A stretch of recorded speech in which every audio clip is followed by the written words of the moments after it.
रूत की किताब, तीसरा हिस्सा। यिर्मयाह 48 बाब 12 से 13 आयात में खुदावंद ने कहा लिखा है, सो देख वो दिन आए हैं, खुदावंद फरमाता है कि मैं उंडेलने वालों को उसके पास भेजूंगा कि वो उसे उल्टाएं और उसके बर्तनों को खाली और मटकों को चकनाचूर करें।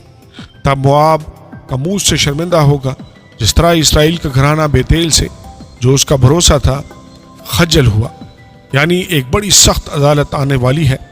और अगर आप इसी बाब की 42 आयत देखें तो वहाँ पर लिखा है कि मोआब तबाह होगा, वो एक कौम नहीं रहेगा, क्योंकि वो खुदावंद के आगे तकब्बुर करने लगा है। 42 आयत में लिखा है, और मोआब हलाक किया जाएगा और कौम ना कहलाएगा, इसलिए कि उसने खुदावंद के मुकाबिल अपने आप को बुलंद किया। फिर हिजकील 25 बाब 8 से 11 आयात में खुदा कहता है कि वो मोआब को सजा देगा। फिर आमूस 2 बाब 1 से 3 आयत में लिखा है, खुदावंद यूँ फरमाता है कि मोआब के 3 बल्कि 4 गुनाहों के सबब से मैं उसको बेसजा ना छोड़ूंगा, क्योंकि उसने शाह अदूम की हड्डियों को जलाकर चूना बना दिया है। बस मैं मोआब पर आग भेजूंगा और वो करियूत के कसरों को खा जाएगी, और मोआब ललकार और नरसिंगे की आवाज़ और शोर गोगा के दरमियान मरेगा, और मैं काजी को उसके दरमियान से काट डालूंगा और उसके तमाम उमरा को उसके साथ कत्ल करूंगा, खुदावंद फरमाता है। आमूस चौथा नबी है जो कि मोआब पर आने वाली अदालत का बयान करता है। आइए इस्तिश्ना की किताब पर वापस चलते हैं। 23 बाब 3 आयत में लिखा है, कोई अमूनी या मोआबी खुदावंद की जुमात में दाखिल ना हो, 10वीं पुश्त तक उनकी नस्ल में से कोई खुदावंद की जुमात में कभी आने ना पाए।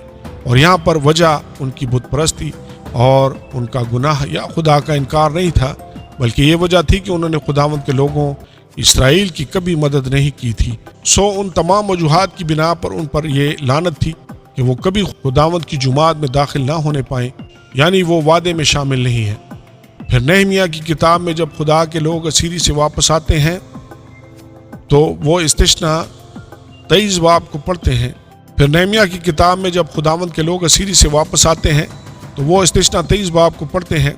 नहमिया 13 बाब 1 से 2 आयात में लिखा है, उस दिन उन्होंने लोगों को मूसा की किताब में से पढ़कर सुनाया, और उनमें ये लिखा मिला कि अमूनी और मोआबी खुदा की जुमात में कभी ना आने पाए, इसलिए कि वो रोटी और पानी लेकर बनी इसराइल के इस्तकबाल को ना निकले, बल्कि बिलाम को उनके खिलाफ उजरत पर बुलाया ताकि उन पर लानत करे।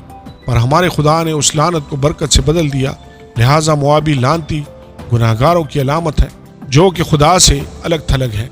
आमीन और आमीन।